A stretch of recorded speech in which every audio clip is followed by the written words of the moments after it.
You know what the problem with doing one take videos is, Amber? What's that? If you screw up that one take, you screwed up everything. Yeah. And the take was beautiful. We had a beautiful video about 5 minutes ago. And then I learned to never touch Control-Z in Windows Explorer ever again. So we lost all of our footage. Almost all of it. Thankfully, we were able to put the packs together, put the packs back together, to a certain degree. So our wonderful friends over at Wizkids Games provided us with a brick of the new Marvel Secret World Battleworld set. Secret Wars Battleworld set. Secret World is a video game. And we've opened it, and we did some cool stuff with it, and we're going to do it again. Yes. Because, one, we have to. Because we love you guys, and we want to share this with you guys. And, well, because I screwed up and I need to eat my shirt about it. Alright, so without further ado, without the boxes being opened, we're going to go through all the packs that we opened.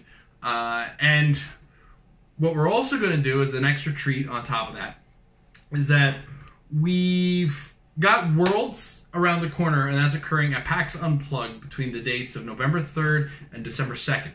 And one of the things that's happening during that event is Heroclix World Championships. And the first qualifying tournament in order to qualify for Heroclix World Championships, excuse me, I'm burpy right now, is Team World Championships. Now, Team World Championships is a different beast compared to your standard sealed. Team World Championships is a team of 3 players. Use 6 packs to build 3 teams. So we are going to be 3 people. Wow. And are we kidding? I shared like all the brain I had left with her.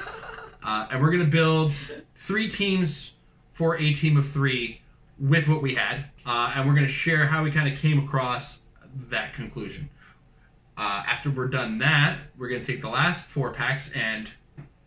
we are going to do them up like we've done before as if they were sealed packs for us. So we'll take 2 packs each, put those together, and then build a 300-point team from there. But before we do that, each pack we're going to describe as though we got it in a Battle Royale situation and go with our first pack, first pick options. Because Battle Royales at the Heroclix World Championships are where you get your con exclusives in 4-person Battle Royales, where you'll pick one figure from your pack, you'll pass it to the left, and then you'll get another pack and you'll pick a figure from that. And the idea is, of course, that the first pack, first pick is always the one that generally defines how well you're going to do. And you always want to pick the best one out of the first pack so that, you get the primo stuff from that. So we're going to kind of treat it like that situation and go from there. So without further ado, let's talk about what we got in our packs. So my first pack had a Carolina Dean, the Common IronMan, the Man-Thing Commander, a Bullseye, and a Sheriff Steve Rogers. So kind of like a cowboy-themed Bullseye. I think he looks pretty cool. We've also already looked at him, and I really like him. And Sheriff Steve Rogers also stands out as a really cool common character for what you get out of that. Amber, what did your first pack contain? Are we going to pick our Battle Royale pack from here? Sure, why not? This is actually a hard pack to pick from because of the point discrepancy doesn't necessarily define how good these figures are. If I was to pick one of them, I'm kind of actually between Bullseye and Sheriff Steve Rogers. I'd probably go with Bullseye myself. All right, Amber. So my first pack... Just got all the easy packs to do this with. My first pack ended up being Ultimate Thor, a generic gunslinger, stick, Captain America with like the triangular shield, and Thorus. And okay, it's pretty academic that in a battle royale you just go with Ultimate Thor. You go with the beef. Yeah. That's a good way. That's right. This is going to be one of our packs for our team sealed anyway. So, all right. So my next pack has the super rare Thanos, the uncommon Maestro, Thorus, Crystal Warrior, and SpiderMan. what a nightmare situation where you got the Thanos and you have to generally pass the Maestro. So it's like this is going to be a tough table to play at. I hope the guy who's getting second pick Maestro has something pretty bad in his first pack. So then my next pack was actually a fun Weird World pack, guys. Awesome. These guys look amazing. So there's Crystar, Archon, a Man-Thing Soldier, a Man-Thing Commander, and then a Crystal Warrior. And it's hard to say out of this pack which one I would want to go forward with, but I think Crystar kind of wins out over Archon because I think Archon's ability to be moved. He has a trait that's Archon the Utterly Lost. And at the beginning of your turn, an opponent places Archon into an adjacent square. And I feel like that's too much an advantage for your opponent in a Battle Royale situation. So I think I'd go with Crystar. See, I didn't like this exercise for this specific pack. Oh, no. Our last pack, great for our team sealed as it gives us a whole pack of support. But it has Molly Hayes, Gunslinger, Thor, Tony Stark Inventor, and Nico Minoru. Honestly, the most strong, the beefiest is the Thor. The most useful is Nico Minoru. I think the most surprising is Molly Hayes. She might actually be able to bring it a little harder than Thor can. I think she has one more click than the Thor for like half the points. So, no, the same number of clicks, but again, half the points, and does way more damage. So, I think Molly Hayes is up for consideration there. Oh Jesus! You know what? I don't want to look at it anymore. I don't want to look at it anymore. It's disturbing. So then my final pack for what we're going to be using for our team exercise here had a Red Wolf, Black Widow, a Thanos duplicate, a Magma Man, and Iron Man. And I am a little torn between Red Wolf and Iron Man, but I think as a first pick, I think Iron Man will win out just because of the TK and the range combat expert. She's gonna go with Iron Man and hope that the person to her left was the one that pulled with Thanos. Maestro. All right, so we're gonna take a little bit of time to build our 3-man teams, and then we're gonna go into our sealed stuff. So, see you in a sec.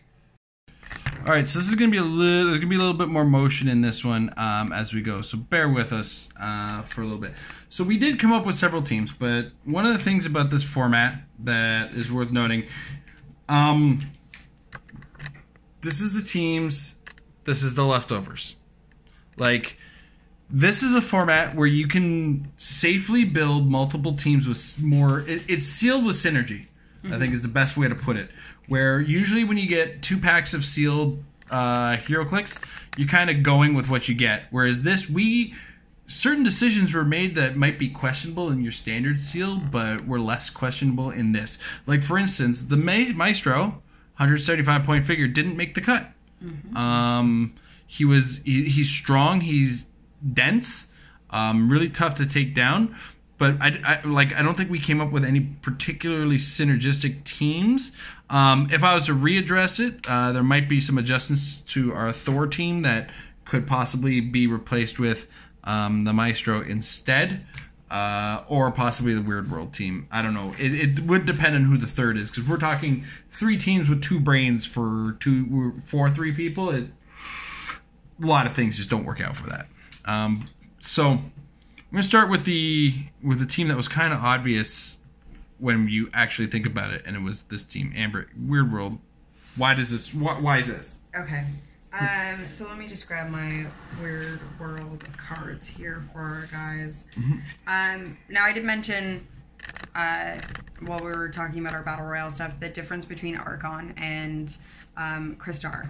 So if look a little closer at Archon again. So he does have the Untamed Weirdness. Now, everybody on the team has this. Opposing characters' combat values, except range, can't be modified when attacking Archon or being attacked by Archon. So this is just a fantastic thing because there are a fair amount of modifiers in this set that means that you're just not going to get those when you're going up against anybody on this team. I did mention his Archon, the Utterly Lost ability, but on a one-on-one situation, it's not it's not as bad as Battle Royale, I feel. And then he has an attack power, Battle Bolts, penetrating psychic blast when Archon uses it to target a single character and hits. After resolutions, each opposing character adjacent to the target is dealt 1 penetrating damage. So it's kind of like an energy explosion there. And then he's just a solid 60 points. He's got running shot with that attack power. He's got 18 defense starting, and then he's got a little bit of a spike with his damage. And then combat reflexes, blades, and charge at the end of his dial. So, I mean, just a good character to go there. And then, of course, putting him together with Crystar, has the Untamed Weirdness trait. He has just a fantastic attack power. Jason was really excited for this when we first looked at it. Oh, yeah. And he's Blaze Claw's Fangs, and then once per turn, you may either re-roll Crystar's attack roll or re-roll his Blade's roll, which I think is really super useful. He has this defense ability that is kind of wonky, and I think it has to be played out to see just how much it actually works for him. And that is when an opposing character hits Crystar, reduce damage taken by 3 if the attack roll succeeded by exactly 1, by 2 if the attack roll succeeded exactly by 2, and then by 1 if the attack roll succeeded exactly by 3 is protected at wit. Now, he does have an 18 defense for most of the time there. And, of course, with his weirdness trait, you can't modify your attack or anything to kind of try and manipulate that power there. So that kind of helps it. He does have leadership to help with the team. He's got charge and blades with his special blades. He's indomitable. Just like a fantastic little 75 points. But that only brings us to 135. I believe I did that math right. Yep. So we do need to add to that. Now, I got really excited by this guy. This is Man-Thing Commander. He has the Untamed Weirdness trait. His attack power is poison, and then when an adjacent opposing character misses all targets of an attack, after resolutions, deal it 1 penetrating damage. So if you're going to go after these guys, if you miss, he's dealing you damage. This is just regardless, he's dealing you damage. And then he has a damage power that's Exploit Weakness, and when Man-Thing Commander uses it, modify damage by +1 if the target has 1 or more action tokens. Just fantastic. He's 66 points because all of the Weird World guys, I think it's just all the bad things in Jennifer Kale. Yeah, have a weird point value. He's got leadership at the end of his dial, which is interesting. But he does have those special powers top dial. And math on that. So we're at 135? Yeah. And he's 66? Yeah. 201. Okay. So we're sitting at 201. And we're going to put in a Crystal Warrior. He's got the Untamed Weirdness, and he still has the Crystal Shell power that Crystar has. And then he's just, you know what, he's 55 points. He has Charged Blades with that defense ability. He gets Empower later on with Flurry. It just, decent little backup guy. And then I think we're missing someone. But nope. Oh, no, because that was 105, and that put us up to... That's 201. That's 256. Yeah. And then we're finishing this off with a Man-Thing Soldier who has the Untamed Weirdness trait, and then the same Exploit Weakness power that the commander does. He ignores hindering. And then, yeah, he's got regen on his last click. Oh, sorry, there we go. He's got regen on his last click, and... just nice little pick that out. He's not a full 300-point team, which is hard to do with the Weird World guys because of the Man-Things. 289. Yeah. Oh, but sorry. It also makes it a theme team for its lack of prob, because it does have the Battleworld Weird World keyword, which will give it prop. And it's a 5-figure theme team, which gives you 5 props. Yes. All right, next up, Thor. All right, so first we started with the Ultimate Thor. Now, I'm still kind of iffy as to how we're pointing this out, because this could very safely be 100 points, and we could spend that 25 points on a Molly Hayes because we're not running a theme team on this one. We ended up running with a bunch of Thors for a number of reasons, one of which, okay, so this Thor, Ultimate Thor ignores hindering for line of fire. That's Thoris. Amber is passing me the wrong cards. He's got special movement power, which he has later down the dial, or the start of the 100-point dial, where you could... He's got a trait that doesn't matter because it's based on equips, and that's not going to occur in the course of the sealed for this. But his Mr. Ultimate Thor gives him charge, but it also gives him an ability free. Place Ultimate Thor adjacent to another friendly character within range that has the Asgardian keyword and Thor in their name, which gave us the generic Thor, who is an Asgardian, and, well, he's Thor, right? So that's why we kind of made that decision. And the other Thor here, I mean, he could be used with a 100-point version to get that Empower with the willpower. This is a pretty good 60-point figure with the PD team ability. I kind of lean 125 on the Thor for the extra beef and the invincible off the top. But that's kind of a personal preference on that one. We backed this up with 2 Thorises, who are 30 points, start with enhancement, and then on the last 3 clicks have probability control, but you only get probability control if a friendly character of 50 points or more was KO'd by an opponent's attack in this game, which would be the Thor, the first Thor, or Ultimate Thor, are the only really ones that could trigger that. But double enhancement is another big key of this. And this kind of wrapped up with a Nico Minoru. I feel like I kind of lost the plot once we took this character on and shifted out of theme, which is kind of that hindsight sort of situation. Yeah, but she has probability control, that special power, as well as TK, which is great for... So she's got telekinesis, but she's also got this special staff of 1, which is probability control once per turn, and she can also use it a second time by taking herself a little bit of damage. She has that on the first 2 clicks, return to prop, and then later she gets regeneration. Not overall just a great source of prop, includable on any other team. We could almost kind of take these guys off and go with a bullseye Sheriff Strange, Sheriff Steve Rogers sort of alternative. I feel like but that this would be is squishy. where that third mind kind of comes in. Yeah, that third mind would be like, bye-bye Ultimate Thor, bye-bye Thor. Let's keep this Thoris and Nico Minoru thing going, though, and go from there. So, anyway, the last team that we came up with, we went 2 directions with this. We started with Thanos at 150, but then decided at 200 points for a couple of reasons. One of which is he has prob with 12 attack.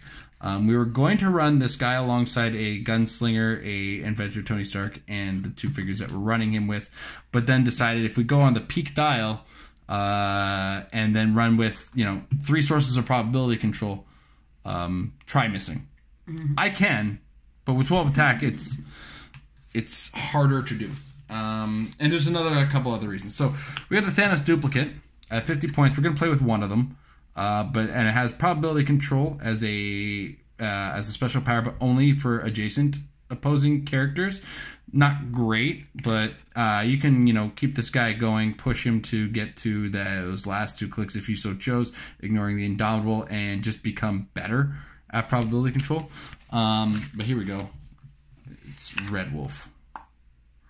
Red Wolf has prob as well, and he's also got the special defense power, which is willpower, toughness, and when an adjacent friendly character is hit with an attack, you may choose to modify the attacker's damage by -1. If you do, after resolutions, Red Wolf takes 1 damage. So let's say they're dealing 3 damage to our currently invincible Thanos. Well, okay, Red Wolf is going to take 1 damage instead, and now Thanos takes no damage. Mm-hmm. I think somebody screamed. I heard a scream off in the distance. I heard a million people screaming as though thousands of voices, or I heard a sudden silence as though thousands of voices suddenly screaming were stopped. All right, let's get back to this unboxing. So those are our 3 teams for sealed. I kind of like the way those turned out, to be brutally honest. They're pretty cool. I'm happy with them. All right. Next up, my next pack. Spider-Man. I got a black suit Spider-Man and a standard old red suit Spider-Man. I got an Outrider, a She-Hulk, and a Jennifer Kale in my packs. We already did this exercise with this pack, but this would actually be first pack She-Hulk, because the uncommon She-Hulk starts with running shot and 6 range with energy explosion and probability control. So sexy. It caught me off guard because when I first looked at it, I was like, it's just gonna be a She-Hulk. Yeah. It's not just a She-Hulk. No. What's your next pack, Amber? Okay. So my next pack ended up having a nice little bag in it, nice protective bag. But it had a Molly Hayes, Captain America, a steam engine Iron Man, a Eric Killmonger, and inside the nice bubbly bag was the Sheriff Strange chase. Sheriff Strange. And if you open this pack at a Battle Royale and you didn't pick the Sheriff Strange chase, I think we've got problems. I mean, he's good, but he's kind of soft. I mean, the Iron Man... You know what? It's one of those things where you look at it and you want to automatically go to the chase, but then you look at the Battle Royale format, you don't necessarily keep anything that you pull. So if there is something that is more beefier than the Sheriff, and I do actually, if you look at his traits, not a lot of them are going to work for you in the sealed. A lot of them are built for constructed. So it might actually be interesting to see that Iron Man's a little beefy too. He's got Charge, Quake, and then I really like this ability actually. His Quake is when Iron Man uses it after resolutions, if there are no opposing characters adjacent to him, he may make a range attack, but only to target a character he has not attacked this turn. That could actually be really fun in a Battle Royale, and now I'm torn. Now I kind of want the Steam Engine Iron Man instead of the Sheriff Strange. I ruined it for her. Damn! Why you gotta be like that? I'm that guy. Alright, so my last pack had an Iron Man. This is the Spider-Verse Iron Man. A World Breaker. A Clara Pratt. Very cool figure once you actually take a look at it. Another one of the Shifting Focus Captain Americas. And a Thor. I was much more excited to say it the first time, but Thor. Thor. I did not realize that he was a super rare. Yeah. He was previewed, right? Yes, he was. Yeah, I didn't realize he was. Out of this pack, I'd probably go with the Iron Man first pick. Mostly because, I mean, when it comes down to it, he counters the Thor pretty hard. Because the Thor lacks a lot of damage reducers, and the Iron Man has poison and plasticity and extra defense when action tokened. So I think that kind of turned out that way. Alright, my final pack here, we had the Boar Thor, a World Breaker, Clara Pratt, a Man-Thing Soldier, and the 6-armed Iron Fist. Yay! Spider Fist. Now, once again, like the Sheriff Strange, I do kind of just instantly gravitate towards the Iron Fist, but I think out of this pack, the more beefier option is the World Breaker, because you'll be able to just flat out play him at 100 points, and then he gets 2 stop clicks. He's a beef. He's a beefcake. All right, let's build our seals with this, and then wrap this show up. Look at this nonsense. This is great. And this actually came down to, like, I kind of looked at it and I said, how do I build this? Well, I like this Iron Man, as we said. One of the things about when you pick for Battle Royale is a lot of the times that first pick sort of figure goes a long way. So the Iron Man was a definite first pick for me on this team. 115 points with what you get. I think he's super strong, and the fact that defense raises as he's got action tokens and he's indomitable goes a long way, plus plasticity, poison trait. If people do decide to get close to him to try to stifle your Psychic Blast, well, then they have to deal with poison. Hope they're ready for that, and he ignores hindering terrain, though I don't know if the stealth is a big matter. It's there as it is, and here we go. So that's the dial on 115 points. I think this is going to be an underestimated character in a lot of games. I like Thor. I'm not afraid to admit it. I like Thor. I'm going to put him on my team. So I got an Iron Spider and a Thor. Sound like I'm a 5-year-old kid describing my team.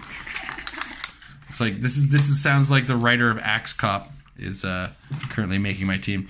And then it's not a Hulk, it's a She-Hulk, and it's going to be a She-Hulk with a hammer, because the addition of probability control on this particular sealed build could definitely go a long way, especially the way I roll dice. So I think this is the direction I would go with this set.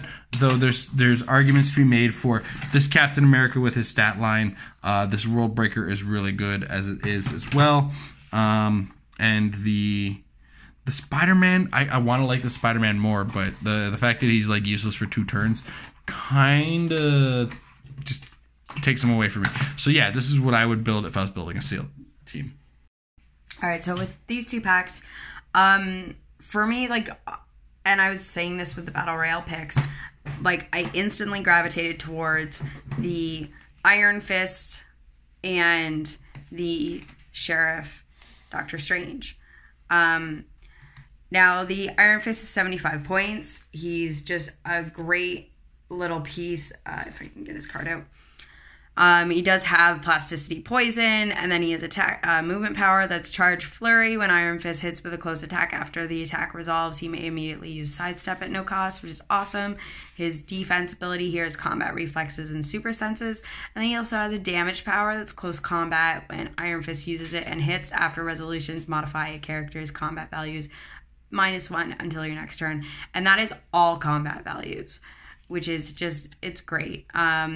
He has that first 2 clicks, and he's got his damage power or defense power for most of his dial. He doesn't unfortunately get his charge flurry until middle of his dial, so you are kind of stuck with the sidestep top, but he is only 75 points.